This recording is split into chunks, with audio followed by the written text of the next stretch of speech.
Agitada la agenda política en Bucaramanga y no siempre con buenas noticias para la ciudad. Al tema del desgobierno con que aparentemente se encuentra, la desaparición del robo de los inservibles de alumbrado público, el cambio de medidores de agua en el acueducto metropolitano, parece ser que el anuncio de las elecciones atípicas ya se ve a la vuelta de la esquina. Hoy en Sin Testigos me reúno con el concejal de la oposición, Carlos Parra, para hablar de este y otros temas.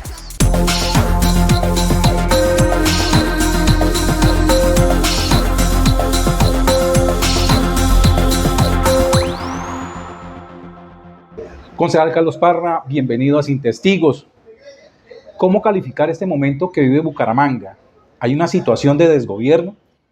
Hay una profunda incertidumbre, digamos, desde que empezó este gobierno. Yo creo que se vive casi que al día, en el sentido de no hay un plan de desarrollo ambicioso, un norte de la ciudad, y este asunto de las atípicas lo que ha hecho es que todo el día se viva en el día, la publicación de redes, que le sea popular al alcalde, la oportunidad que ve de figurar porque algo se inventan, pero un plan de ciudad no hay.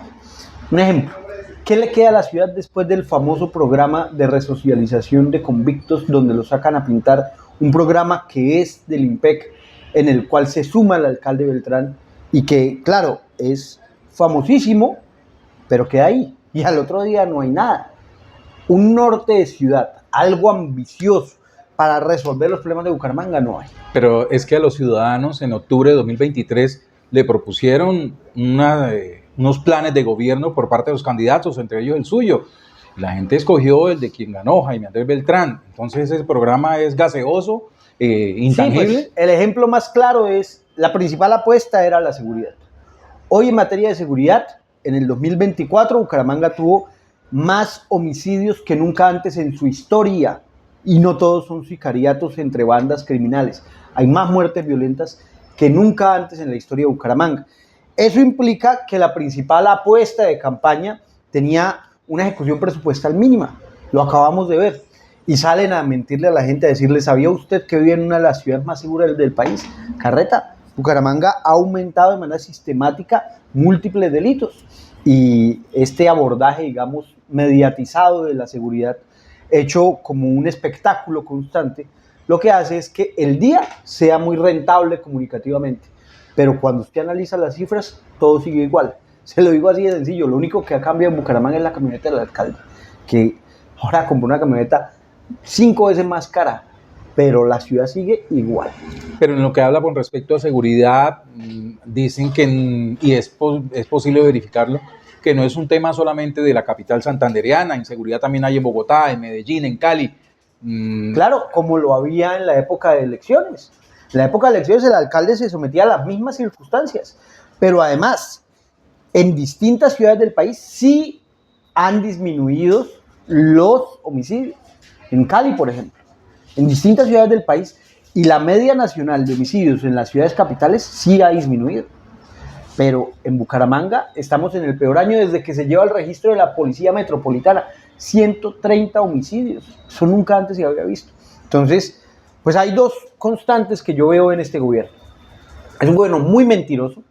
Le dice muchísimas mentiras todos los días en todos los frentes a la gente, abusando, digamos, del poder de las redes sociales. Y es un gobierno muy corrupto en muchísimos frentes. Entonces, pues yo creo que la ciudad tiene que retomar un rumbo alejándose de esos dos males de lo público. ¿Cuáles son esos casos de corrupción a los cuales se refiere frente al actual gobierno? Muchísimos, digamos, el más sonado recientemente es el de la chatarra. Pero antes de eso, contrataron una fundación que nunca había tenido el más mínimo acercamiento a la población con discapacidad para hacer los programas de discapacidad. Las organizaciones, las personas en el tema denuncian como, oiga, respeten la población con discapacidad, que esto no es para pagar favores de campaña, que casualmente una ONG que sí había repartido regalos con el alcalde en campaña. Segundo, intentó comprarse el bien inmueble de su iglesia para un proyecto vial que ellos mismos compraron conociendo que se iba a desarrollar ahí. ¿Por qué? Porque el par vial de la 54, ellos, después de que Jaime Beltrán, siendo concejal, conoce el proyecto, compran un inmueble por donde va a pasar. Y ahora, 10, 14 años después, ya siendo alcalde, presenta el proyecto para comprar el inmueble de su iglesia. Yo denuncié eso ante la Procuraduría nos dio la razón y él tiene que declararse impedido para ese proyecto. Eso es un caso abierto de corrupción. Es decir, que el proyecto del plan vial sencillamente se ha suspendido, no se podrá ejecutar. Está suspendido tampoco de cuenta en ese gobierno. De eso, de cuenta de que él decidió ocultar sus conflictos de interés y fue que nosotros los descubrimos en el camino. El par vial de la 54. El par vial de la 54. Si se hubiera hecho de la manera correcta, él hubiera dicho, miren, tengo este conflicto de interés, por favor, nombren un alcalde ad hoc en este tema. Pero no lo hizo. Entonces, ahí, segundo caso, digamos, que vimos.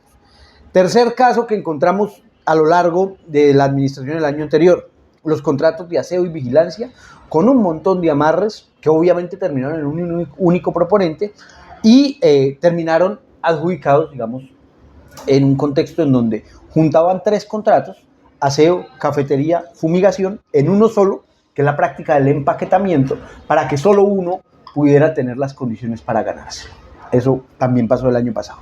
El caso más sonado, 23.000 millones de pesos se perdieron en la chatarra, que es un caso del que se ha hecho muchísimas advertencias en el Consejo sobre la manipulación de los inservibles, sobre cómo se determina la estructura administrativa para administrar esos bienes del municipio, y valga la redundancia, y eso, digamos, hoy lo conoce la ciudad.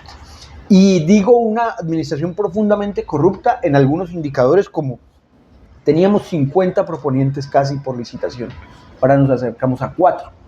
Eso no es más que contratación amarrada, que coger el mercado que era más o menos competitivo y recortarlo para que se lo gane el amigo. Bien, con respecto a estos casos que había descrito y específicamente en el de la desaparición de la chatarra del alumbrado público, voces cercanas a la administración local dicen que eso es una situación que se viene presentando de administradores anteriores, es decir, 2 gobiernos atrás, Rodolfo Hernández, Juan Carlos Cárdenas. Incluso usted en su primera aspiración al Consejo llegó apoyando a Juan Carlos Cárdenas a esa alcaldía. ¿Considera que sí ese problema de esos inservibles de alumbrado público vienen desde esa época y que ese monto de los 23.000 millones de pesos es la suma de todo lo que se han robado en estos años? No, el informe de la Contraloría es claro. La sustracción de elementos se dio en febrero del 2024. Es decir, en el gobierno de Jaime Andrés. En el gobierno de Jaime Andrés Beltrán. Que no hay un modelo claro sobre la administración, eso puede ser una falencia cierta, pero además es una mentira lo que le he escuchado en distintos espacios al alcalde, que a él no le entregaron un inventario. Se ha publicado muchísimas veces el inventario que entregaron, se valoró, y lo que sale a decir el alcalde es que es mentira que se robaron la chatarra, porque 23.000 millones de pesos en chatarra no cabe en tantas tractomulas. O sea, eso fue lo que dijo en su alocución. O sea, él no refutó que hubiera sucedido, que hubiera las minutas de vigilancia, que una persona con 20 años de relación con él esté declarando lo que está declarando. Todo eso quedó en el aire. Pero que tantas toneladas de chatarra no cabían en una sola mula, que por eso ellos no se las robaron. Imagínese usted el nivel de descaro o de desfachatez de salir a refutar con eso tan simple. O sea, como que deberían abordar esto de manera respetuosa con la ciudadanía. Ese tema de la desaparición de los inservibles de alumbrado público, de la chatarra, generalicemos todo en esa palabra, ¿por qué no ha llegado al Cabildo Municipal? ¿Por qué no ha llegado al Consejo? Se ha puesto en distintas ocasiones, se ha mencionado, por ejemplo, en el informe de control interno disciplinario, en los informes de la Oficina de Infraestructura de la Secretaría, se ha mencionado en los informes de control interno de la gestión, se ha mencionado cada vez que además se publican los informes, cuando se publicó el informe de la Contraloría. El año pasado se propuso un debate de control político que no fue citado por la presidencia, además, pero es además importante que hoy, pues el alcalde además tiene mayorías en el Consejo. Entonces lograr agendar un tema es bien complicado. Ahora, distinto a antes, tenemos un derecho de una vez por periodo de sesiones agendar un debate del estatuto de oposición. En esa facultad, pues yo voy a proponer que agendemos este debate, que se tenga que dar el debate de frente a la ciudad, con pruebas, documentos y todo lo que implica esto tan grave para Bucaramanga. Es decir, que en ese debate propuesto por la oposición, en este primer periodo de sesiones ordinarias de 2025, va a estar dentro de la agenda del Consejo.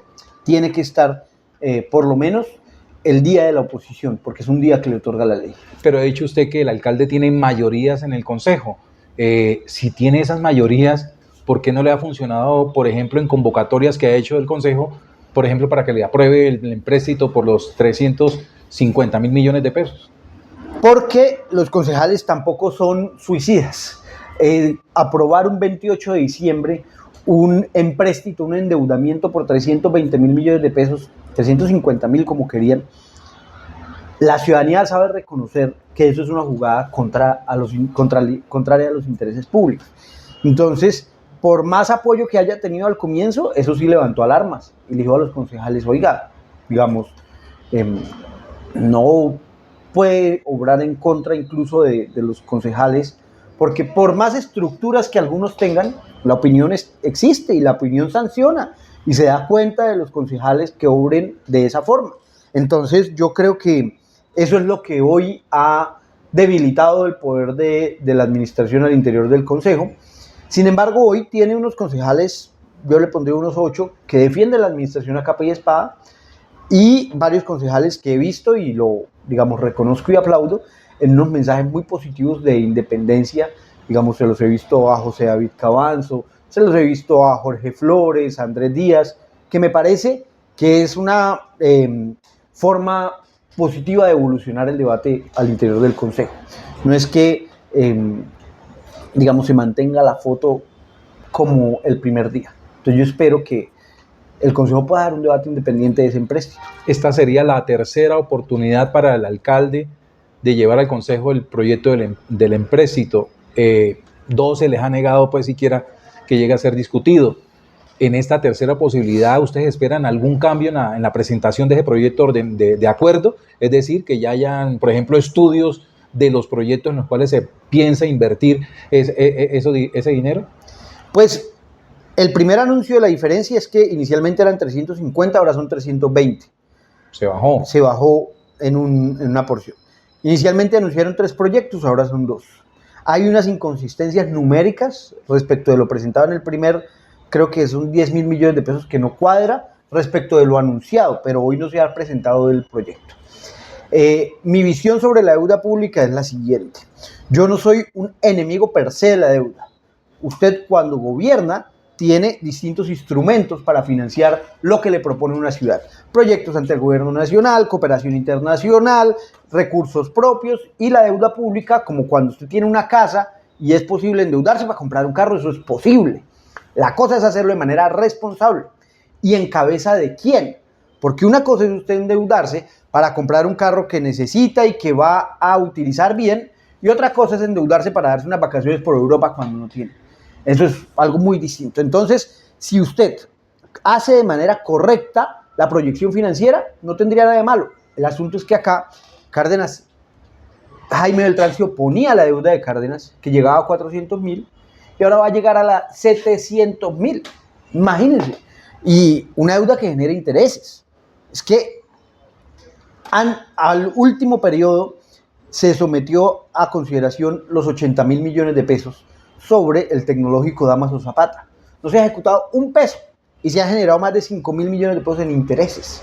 ¿Y ese dinero dónde está? En Findeter, en una fiducia, sin ejecutarse. Y ese modelo de fiducias lo que hace es que puedan, con un contratadero, con un tercero que amarra los pliegos, entregar esos grandes proyectos. Ese es el afán, y se lo digo. Yo hoy escucho muchos concejales desesperados por aprobar el empréstito. Anuncian y le piden al alcalde que baje el empréstito, no sé por qué. Yo lo que veo hoy es un consejo con mayor independencia que antes, y espero que eso termine pues en un debate profundo a estas decisiones de ciudad, porque aquí lo que se está jugando no es 1 o 2 años, es el futuro a los próximos 15 años, que es el tiempo durante el cual se pagan estas deudas. Entonces, estas decisiones son profundas y se tienen que considerar con buenos estudios, con buena proyección, porque aquí no nos estamos jugando cualquier cosita, sino el futuro de la ciudad. ¿Ha calificado usted la administración de Jaime Andrés Beltrán como corrupta? Y mentirosa. Y mentirosa. Haciendo un poco de historia, en el periodo pasado, durante el gobierno de Juan Carlos Cárdenas, que usted ayudó a elegirlo además, usted, arrancando el periodo, terminó volviéndose oposición frente al gobierno de Juan Carlos Cárdenas y de alguna manera haciendo coalición de oposición con Jaime Andrés Beltrán. En ese periodo que actuaron como oposición frente al gobierno de Cárdenas, ¿vio algunas luces en Jaime Andrés de lo que hoy usted lo está calificando como mentiroso, como corrupto? Pues yo siempre mantuve una distancia, digamos, usted no va a encontrar que nosotros hiciéramos grandes, de pronto, debates de control, pero siempre mantuve mi distancia porque yo sabía lo que había pasado recientemente en ese periodo con Lucho Borges, con Manantial de Amor, o sea, siempre supe cómo se movía eso. Sin embargo, en ese periodo lo que yo hice fue investigar y denunciar las cosas que veía mal de Cárdenas. La diferencia entre usted ser gobierno y ser oposición es que usted para ser oposición no necesita acuerdos, usted solo tiene coincidencia, pero no acuerdos, no es como somos oposición y este año nada, usted tiene coincidencias. Entonces, ¿yo qué vi en ese tiempo? Los primeros años vi un concejal de la oposición muy tímido, no sé si esperando como leer el panorama, y que levantó tal vez su voz en el último año, 2023, ya cuando era muy evidente la caída de popularidad de Cárdenas, pero yo tengo que decir con orgullo que hice mi trabajo de oposición desde el año 1, destapando investigaciones fuera o no fuera popular. Cuando incluso muchos me reclamaban, era, pero ¿cómo así? Si usted votó por Cárdenas, ¿por qué le hace ese oficio de oposición? Pues es que mi trabajo de ser concejal es hacer control político. Facilito sería que yo, porque voté por ellos, me fuera a congraciar allá y fuera a buscar, digamos, intereses particulares o algo. Mi oficio era el mismo, control político. Y eso fue lo que hice. Volviendo al tema de la chatarra, algunos dicen que es que, y voces cercanas a la administración, es que este problema viene de años atrás, que es un tema de manejo administrativo que hay que corregir. Otros dicen que en realidad lo que hubo allí fue un robo. Para el actual concejal de oposición, Carlos Parra, ¿qué fue lo que pasó con estos inservibles? Son ambas cosas. Es una falencia de manejo administrativo que aprovecharon para robarse la chatarra. Así de sencillo. Y al interior del Consejo de Bucaramanga, el grueso de los 19 concejales, ¿qué dicen al respecto? ¿Usted qué les oye decir? Yo sí noto que hay, digamos, varias preocupaciones en la mesa, o sea, como preocupaciones sobre todo por la reputación que implica apoyar al gobierno municipal. Yo creo que hoy la gente ya abrió los ojos, ya se despertó respecto de lo que implica ser un comité de aplausos de semejante porquería que está pasando. Entonces, ellos ya son conscientes de eso y tratan de ser muy cautos, como de no marcarse mucho, más cuidadosos que antes. Sin embargo, pues ahí hay, te diría yo, unos 8 concejales que siguen casi que incondicionales. ¿Esa cautela de los concejales se percibe como un cálculo político? Es decir, tomemos distancia porque sí, estar con el alcalde ahora nos perjudica. Yo sí lo veo así. Yo veo muchos que, digamos, prefieren como salvaguardar su reputación, sí, y también porque como todos, pues por convicción, o sea, es que hay gente que también le duele lo público. Yo creo que hay concejales que, así sean, tengamos opiniones diferentes, también le duele lo público y enterarse que facilitaron todo para que se robaran 23.000 millones de pesos, eso a nadie le gusta. Otra denuncia en la cual usted ha hecho control político en pro de la ciudad es lo que tiene que ver con el cambio de medidores de parte del acueducto metropolitano de Bucaramanga. ¿En qué va esa denuncia que ustedes han hecho? ¿A dónde va a ir a parar? Bueno, lo que denunciamos es una cartelización. ¿Qué es eso? Es cuando empresas se ponen de acuerdo para amarrar las condiciones del mercado para elevar el valor de determinados bienes. Y eso sucedió con la complicidad de personas al interior del acueducto.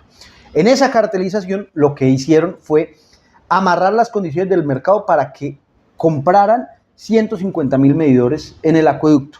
Y esos medidores terminaron hoy en las bodegas del acueducto y esta administración tomando decisiones para casi que forzar a las personas a cambiar su medidor en unas condiciones abiertamente contrarias a los derechos de los usuarios. Compraron 150.000 medidores sin tener un estudio sobre cuántos se necesitaban. Yo pedí que me indicaran cuántos medidores en Bucaramanga superaban los 12 años. Son 48.000. ¿Y quién se le ocurre comprar 150.000 cuando lo que necesita es 48.000? Eso es el equivalente a usted a comprar mercado para 10 cuando necesita mercado para 2. Y se le va a dañar el resto. Entonces, eso fue lo que pasó en Bucaramanga. Compraron 150.000 medidores cuando necesitaban 50.000 y ahí están arrumados los otros. Y sabiendo ellos que están arrumados, lo que hizo este presidente y esta junta directiva con el gerente fue tomar la decisión de imponer 100.000 medidores. Entonces, a mucha gente que hace pocos años cambió el medidor, se lo están cambiando y eso no es correcto. Porque ellos se aprovechan de un hueco que deja la ley. ¿Qué dice la ley 142? Que cuando haya un cambio tecnológico, usted puede hacer el cambio de medidores. Pero cambios tecnológicos hay todos los días. A veces que el medidor con pantalla digital, que el medidor que se puede hacer telemedición, que el medidor que es ultrasónico, todos los días. Entonces todos los días le pueden cambiar el medidor a la gente. No, es cuando haya obsolescencia. Cuando ese cambio tecnológico implique que el anterior es obsoleto. Cuando no mide lo que debería medir. Entonces, ahora abusando de eso, le imponen a la gente un cambio y a algunas personas les toca pagar 230.000 y a otras 500.000 cuando el producto de esa compra, lo digo, es un caso de corrupción en el mercado que hoy está estudiando la Superintendencia de Industria y Comercio y que mañana tenemos audiencia con la Superintendencia de Servicios Públicos para que se ejerzan acciones de protección a los usuarios.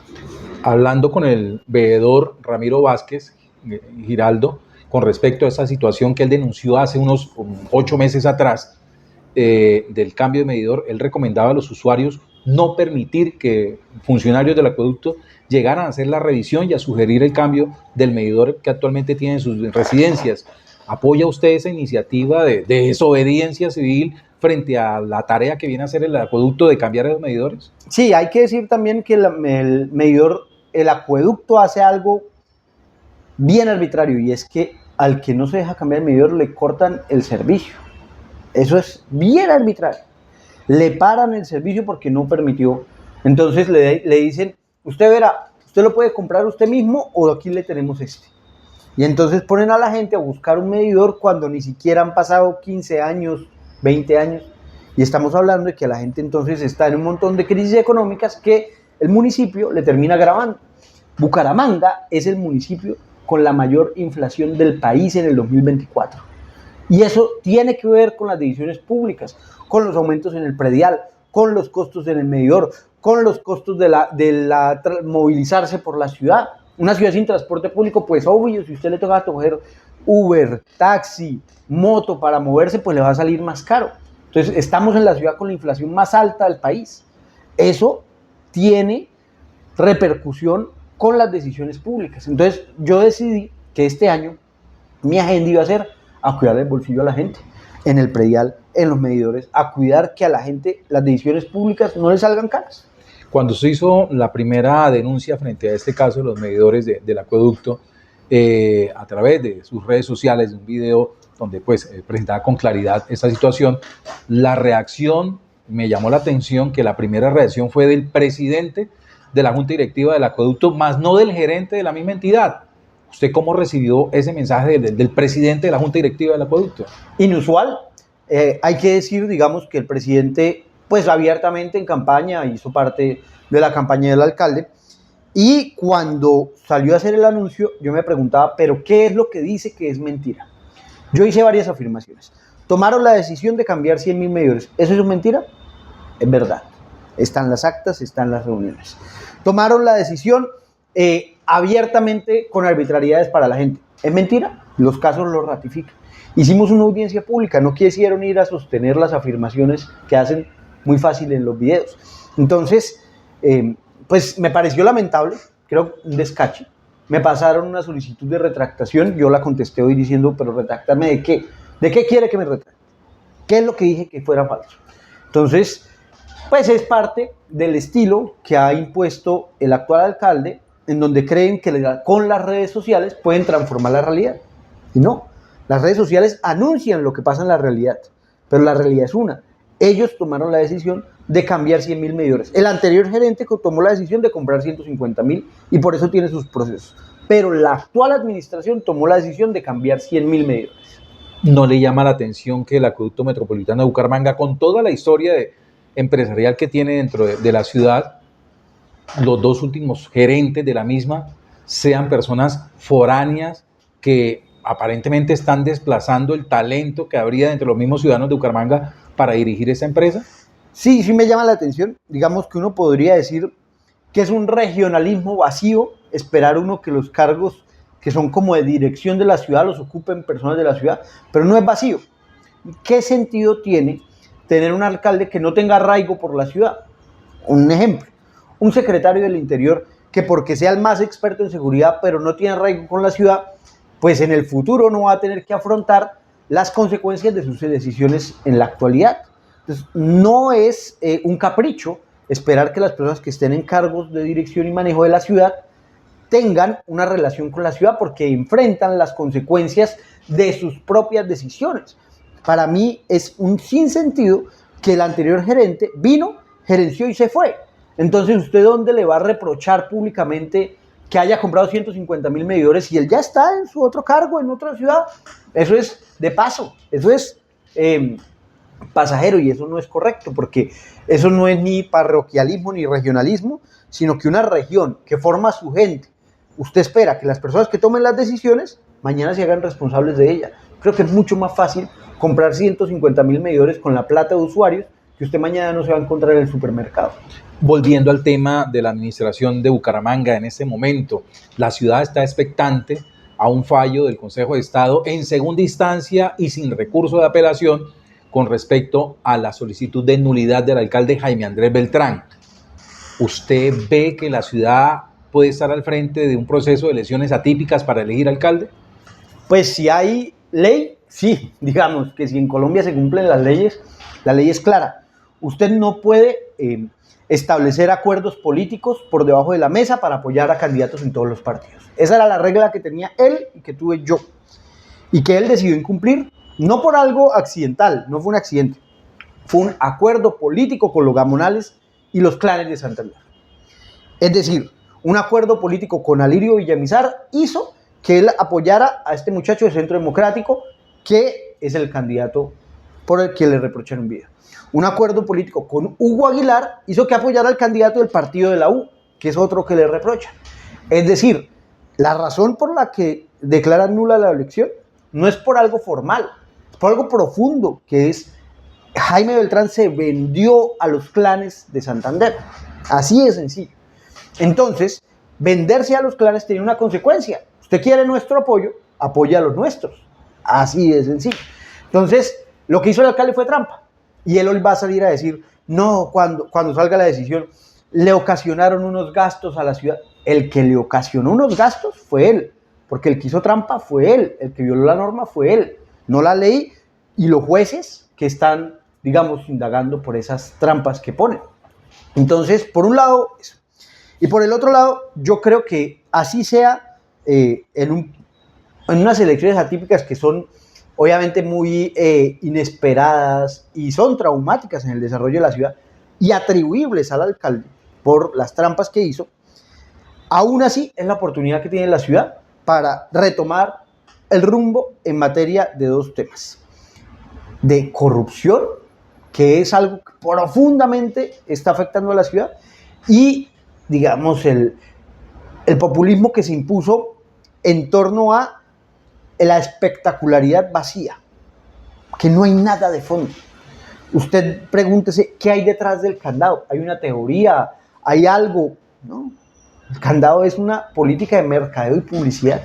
Así de sencillo, es un espectáculo. Pero en ese panorama, por ejemplo, del populismo que le ha hecho daño a Bucaramanga, sectores políticos dicen que Carlos Parra también lo ha usado, que ha recurrido a él para mostrarse. Creo en algo que lo he creído cuando es popular y cuando no. Yo creo en la lucha contra la corrupción, creo en desafiar las maquinarias y el establecimiento. Y eso en algunos momentos es más popular, en otros momentos lo bautizan, pero mi postura política desde que entré a esto ha sido esa. Jaime Beltrán, cuando era popular marchar, marchaba. Si mañana es popular disfrazarse de lo que sea, se va a disfrazar. Él cambia según las circunstancias. Mi postura política ha sido la misma. Yo llevo años votando por Fajardo, estando en el centro, solo que como desafío a las estructuras políticas tradicionales, pues eso lo bautizan según el momento, ¿sí? Y en ese panorama de elecciones atípicas que usted ve que ya está dando la vuelta a la esquina, ¿habrá un Carlos Parra candidato a la alcaldía? Usted tiene una campaña tibia, llamémoslo así, ocupó el segundo lugar en votación en la ciudad, y esas elecciones atípicas se dice que son elecciones de estructuras. ¿Su estructura está tibia? ¿Usted va a aspirar? No, pues yo no tengo una estructura, lo que nosotros tenemos es una movilización de la opinión en la ciudad donde nosotros, digamos, logramos representar determinadas preocupaciones en la ciudadanía. Primer lugar. En segundo lugar, ¿cuál creo que puede ser el papel que uno podría desempeñar en eso? Yo creo que esta ciudad tiene que romper con esas dos cosas. Y como sea, si sirve que yo esté al frente o que yo esté al lado, pero juntar todo. Y no estoy hablando de juntar solo a la gente de mi partido, sino juntar todas las opciones políticas que creen que hay que romper con esas dos cosas. Con la corrupción que representa Jaime Beltrán y con las mentiras que le ha puesto en el panorama a lo público. Y ahí, ¿qué cabe? Pues todo el que crea que hay que retar esas estructuras de corrupción y esas estructuras de mentira que ha puesto él. Pero usted habla de un trabajo desde su partido, y resulta que en ese trabajo de Carlos Parra, desde el Partido Verde, al cual está militando, ha hecho señalamientos de corrupción y de politiquería a otros sectores políticos. En su posibilidad de llegar a ser candidato a la alcaldía nuevamente, ¿no consideraría el apoyo de esos partidos para que le ayuden a lograr ese objetivo? No, yo soy claro, digamos, yo no esperaría que me apoyen las estructuras que he desafiado, porque además sería una profunda contradicción. Digamos, por más votos que pueda tener, no sé, Aguilar, Freddy Anaya, Tavera, ellos son arena de otro costal, y no porque uno quiera ganar, entonces, ahora sí se vale recibirlos, no, ellos son distintos, y el objetivo de ellos es hacerse ricos, el nuestro no. Entonces ellos van aparte, y si eso implica no ganar, pues en otro momento será, pero ganar amarrado no tiene ningún sentido, es ganar libre para hacer las cosas que queremos hacer. En el momento de esta entrevista, ¿está usted atento a una discusión que se lleva al interior del Partido Verde, su partido, en el sentido de llegar a una decisión de escisión del partido que los dejaría en libertad de buscar otras toldas hacia futuros procesos electorales? ¿Usted está de acuerdo con la escisión o quiere permanecer en el partido? Creo que las opciones son diferentes. Que si estoy de acuerdo con escindir al partido como se ha hecho, me parece que se ha hecho un poco acelerado, sale una carta y digamos como que un proceso democrático profundo, no lo he visto.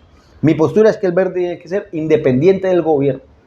Eso que se metió, que el gobierno empezó a coquetearle al Verde y de repente terminó mucha gente ahí, digamos, metida en el gobierno, eso no. El partido tiene que ser independiente del gobierno nacional. Ahora, que si ¿usted no está de acuerdo con la participación del Partido Verde en el actual gobierno nacional? No sé la postura que tenga actualmente, pero cada vez se acerca, que días, por ejemplo, Benedetti hizo una manifestación que decía que el Verde iba a ser parte del Frente Amplio. Eso para mí es error. ¿Por qué? Porque el gobierno nacional tiene muchos actos cuestionables que el Verde no puede dejar de cuestionar. Así de sencillo. Entonces, yo creo que debería mantenerse independiente. ¿Usted celebró el triunfo de Gustavo Petro como presidente? No, eso, por ejemplo, es una imagen que sacan, que sale como esa cajita de Instagram de preguntas, que era otra persona, que esa persona estaba celebrando y que tiene el derecho de celebrar, y yo estaba ahí viendo las elecciones en el televisor. Yo voté en blanco, le digo, yo escribí un documento bien profundo en el que manifestaba mis cuestionamientos, que principalmente son los que hoy vemos. Mi cuestionamiento era Roy Benedetti, en ese momento se hablaba del pacto de la picota, lo puede recordar usted, y mucha gente justificaba y decían, ellos son un mal necesario. Pues no, mi convicción de la política es que ellos nunca van a ser un mal necesario, porque son la raíz del problema. Esa concepción es la raíz del problema de Colombia, entonces nunca va a ser un mal necesario, es un mal que se come al gobierno. Entonces, ¿y por qué no voté por Rodolfo Hernández? Porque tampoco me parecía correcto que en segunda vuelta recibieran desde Mario Camacho, el Pote, toda esa gente. Yo decía, ¿pero qué es esto? Esto es lo mismo que cuestionamos. Es lo mismo que cuestionamos. Entonces, a pesar de que yo en su alcaldía apoyé a Rodolfo, yo dije, no estoy de acuerdo, y por eso voté en blanco. Y fue un voto bien impopular. Por eso le digo que populista el que hace lo que siempre espera que le aplaudan. Y no había opción más impopular que votar en blanco.